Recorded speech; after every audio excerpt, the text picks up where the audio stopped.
Today on Inquirer, Senate Minority Leader Aquilino Pimentel believes price manipulation is the reason onion prices are skyrocketing. Marcos administration expects Philippine economy to grow by 6.5% in 2023. Oil companies implement price hikes for gasoline and diesel. And Alex Gonzaga draws flack after smearing icing on waiter's face.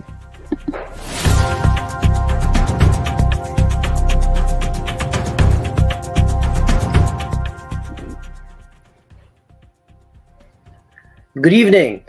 The Philippine economy is likely to sustain a 6.5% growth rate this year, Finance Secretary Benjamin Jokno said during a luncheon with business tycoons attending the World Economic Forum meetings in Switzerland. To give us an update, here's Chona Yu reporting live from Davos in Switzerland. Chona?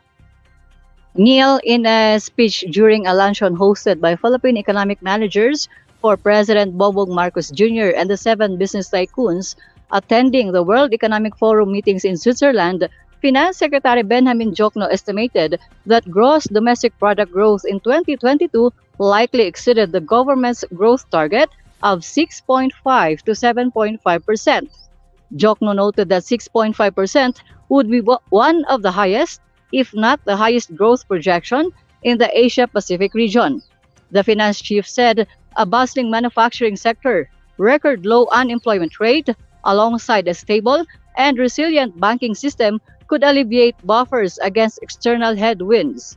But because of the current challenges, Jokno said the Philippines is taking the first steps toward launching the Maharlika Investment Fund, the country's first ever sovereign wealth fund that will support the goals set by the administration in the Philippine Development Plan 2023-2028. Meanwhile, during the same luncheon, Marcos said countries in the Asia-Pacific region are united and determined to do away with the Cold War mentality. The president said countries in the Asia-Pacific are facing pressure to take sides as a result of intense geopolitical tension in the region. According to Marcos, the ASEAN and the APEC members' economies are committed to the idea that they cannot return to the Cold War formula where they had to choose whether to be under the Soviet Union or the United States spheres of influence. Marcos also highlighted the tendency for nations to move toward nationalism and protectionism as a result of the present crisis, such as the coronavirus pandemic and the Russia-Ukraine conflict. Joining Marcos at the luncheon were 7 of the country's biggest businessmen from Aboitiz, Alliance Global, Ayala Group, JJ Summit Holdings, San Miguel Corporation, SM Investments, and International Container Terminal. Neil. Chona, hanggang anong araw dyan si Presidente Marcos at ano-ano pa yung mga inaasahan natin na aktibidad ni Pangulo dyan? Si Pangulong Marcos ay mananatili dito sa Davos, Switzerland hanggang sa January 20. Ngayong araw ng Martes, January 17, ang Pangulo ay mayroon siyang dadalo siya sa opening speech ng Swiss President. 10:30 po yan ng umaga dito at alas 2 mamayang hapon ang Pangulo ay mayroong dadalo sa Philippine Country Strategy Dialogue kasama ang economic team. At mamayang alas 3 naman ng hapon ay mayroon siyang private meeting. At alas 4 ng hapon ay mayroon siyang interview sa isang media outfit. At alas 5 ng hapon, Neil, ay mayroon siyang bilateral meeting kasama ang IMF Managing Director. At 5:30 ay isa pang meeting ang DP World at pagkatapos ito 7:30 ay mayroon siyang private dinner. So puno ang kanyang schedule ngayong araw. Bukas naman, araw ng Miyerkules, January 18, ang Pangulo ay magkakaroon ng panel ng 11:30 at 12:30 naman ay magkakaroon siya ng WEF Equal Lunch Key Remarks at pagkatapos ito ay magkakaroon siya ng high-level dialogue. 1:30 po yan, oras po yan dito sa Switzerland at alas 5 ng hapon ay magkakaroon siya ng one-on-one dialogue sa presidente ng World Economic Forum at 7:30 ay dadalo ang Pangulo sa World Economic Forum Korea Night 2023. Araw po yan bukas, Miyerkules, at sa Webes naman sa January 19, ito po ay President's Time. Kumbaga ay wala siyang naka-schedule dito sa Davos. At sa January 20 ay magkakaroon po siya ng meeting sa Filipino community ng 1:00 ng hapon at 2:00 naman ay mayroon kaming kapihan kasama ang media at 2:30 ng hapon ay mayroong presentation of wine and paintings ng Philippine Embassy at 3:30 ay wrap-up session. Pagkatapos ito, 8:00 ng gabi, ay pauwi na po kami ng Manila. So, dagdag na katanungan lang, kasi nabanggit mo doon sa report mo yung Maharlika Investment Fund. Napag-usapan din natin yung kahapon, na isa nga yan sa mga ipipresenta, kumbaga, ni Pangulong Marcos dyan sa ibang world leaders at economic leaders dyan sa Switzerland. So, kailan natin inaasahan itong diskusyon na ito patungkol dito sa Maharlika Investment Fund?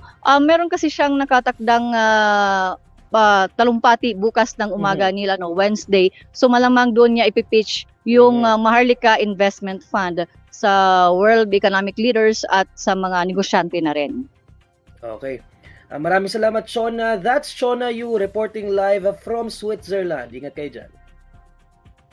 Senate Minority Leader Coco Pimentel believes that price manipulation is the reason onion prices in the country are skyrocketing. In an ANC Head Start interview today, Pimentel was asked why a kilo of onions is priced at 400 pesos to 600 pesos. Pimentel replied that he believes there's some price manipulation, adding that there are many ways to manipulate prices like using supply chain as the reason for a decrease in supply.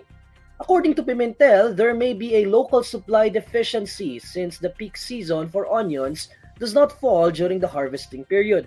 The senator said the Department of Agriculture, headed by President Ferdinand Marcos Jr., should study the onion seasons to avoid supply woes. Pimentel likewise noted that there is no onion shortage globally. For the senator, the DA should have an institutional memory that the world has seasons. He reiterated that Marcos should already appoint a permanent secretary for the DA to have an additional person to help the president focus on agricultural issues. Aside from onions, the country is also facing concerns about the rising price of eggs. 17 remaining police generals and colonels are yet to answer the quit call of Interior Secretary Benher Abalos, according to Philippine National Police spokesperson Colonel Jean Fajardo. In a text message to INQUIRER.net, Fajardo noted that they received 935 out of 952 expected courtesy resignations from high-ranking police officers as of January 16. Fajardo likewise explained that the total number of third-level officers or those holding leadership positions at the PNP further declined to 952 due to retirement. Nevertheless, the 17 senior PNP officials are expected to comply and submit their courtesy resignations before January 31 deadline set by PNP Chief General Rodolfo Azurin Jr.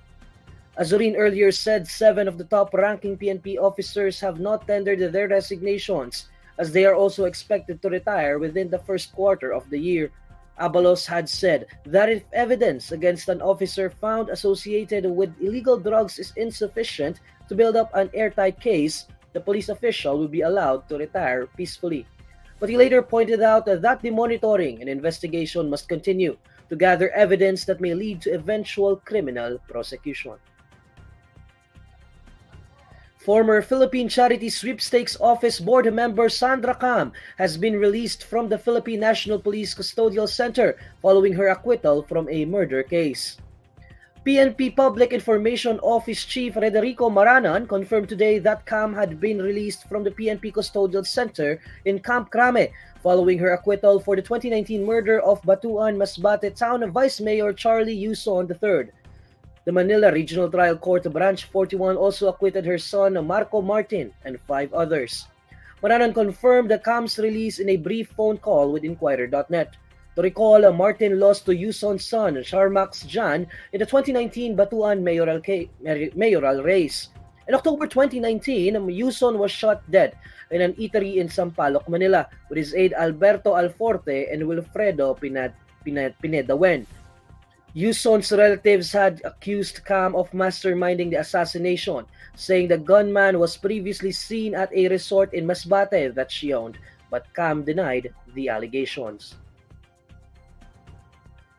Different progressive groups slammed on Tuesday the alleged abductions of two Cebu-based activists by state forces, demanding accountability from those responsible. Activists Armand Dayoha and Dayan Gumana were reported missing on January 10 by their relatives.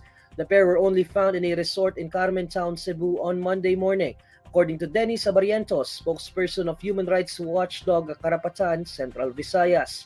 Both the Alliance of Health Workers and the Alliance of Concerned Teachers Philippines, of which Dayoha and Gumana are members, released separate statements of condemnation.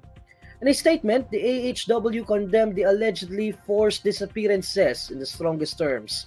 AHW National President Robert Mendoza said they strongly criticized this government for its continuous harassment of activists. Meanwhile, ACT called for justice and accountability on the abduction cases.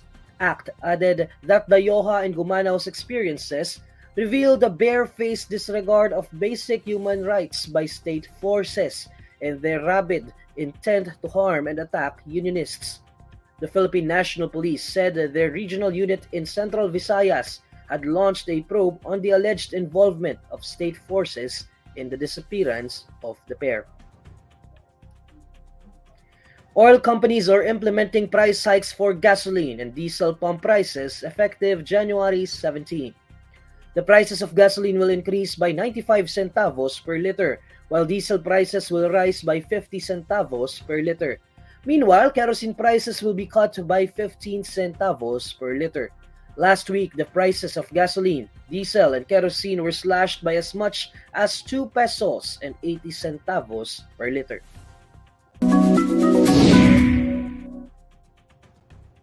Alamin naman natin ang mainit na balita sa mundo ng showbiz kasama si Irvin Santiago ng Bandera. Irvin?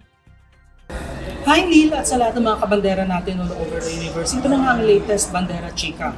Halos isumpa ng mga netizens si Alex Gonzaga dahil sa ginawa niya sa isang waiter isang araw bago ang kanyang ika-35 kaarawan. Kalat na sa social media ang video clip na kuha sa birthday salubong ng TV host actress na ginanap nga sa Rockwell, Makati City, Kamakalawa, kung saan nakasama niya ang kanyang pamilya at ilang mga kaibigan. Sa nasabing video ay mapapanood si Alex habang kinakantahan ng happy birthday ng asawang si Lipa City Councilor Mikey Morada at ng kanyang mga bisita. At pagkatapos nga nito ay hinipan na ng TV host actress at vlogger ang kandila sa chocolate cake na hawak ng isang pinaniniwalaang waiter o staff nang nag-cater sa kanyang party. Pero ang ikinaloka nga ng mga nakapanood sa video ay nang pahiran ni Alex ang waiter ng cake sa mukha. Halatang ikinabigla rin ng lalaki ang ginawa ng vlogger base sa naging reaksyon nito. Sinasabi ng anak umano ni Marjorie Barreto na si Danny ang isa sa nag-post ng video sa kanyang Instagram story pero burado na ito ngayon. Subalit mabilis din ang mga netizens dahil nai-record nila ito agad kaya kumalat sa iba't ibang mga social media platforms. Kasunod nga nito ay ang pambabatikos kay Alex na inakasuhan ng pagiging insensitive, bastos, walang respeto sa kapwa at kung ano-ano pang masasakit na salita. Talagang pinagmumura at tinalakan ng netizens ang TV host. Sa mismong Instagram at Twitter ni Alex ay nag-iwan ng matatalim na salita ang kanyang followers at pati ang hindi niya pagbubuntis at pagkalaglag ng kanyang baby noon ay naungkat muli. Marami naman ang naawa sa waiter na naging biktima nga marahil ng sobrang kaligayahan ni Alex dahil sa kanyang birthday. Wala pang inilalabas na opisyal na pahayag ang sisteraka ni Tony Gonzaga hanggang sa ngayon. At yan ang Bandera Chika natin today. Thanks, Neil! Maraming salamat, Irvin, and these are the stories you need to know today. I'm Neil Mercado. Follow INQUIRER.net on Facebook, Twitter, YouTube, TikTok, Instagram, and Reddit. For more stories, visit INQUIRER.net. Good evening.